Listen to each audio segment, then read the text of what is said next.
Dnes som sa zastavila pri slovách z listu Filipenom, 4. kapitola, 6. a 7. verš. Pre nič nebuďte ustarostení, ale vo všetkom s vďakou predkladajte Bohu svoje žiadosti vo svojich modlitbách a prosbách. A pokoj Boží, ktorý prevyšuje každý rozum, uchráni vaše srdcia a vaše mysle v Kristovi Ježišovi.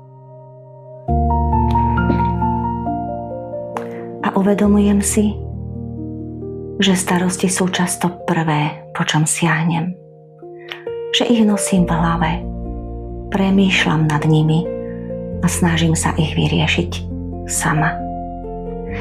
Ale tieto slová mi pripomínajú, že ich nemusím niesť sama.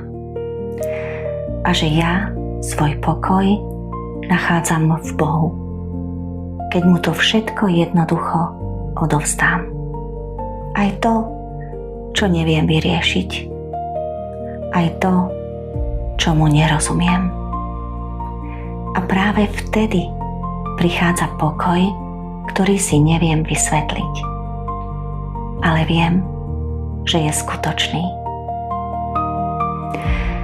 Nech vám tieto slová prinesú pokoj do srdca.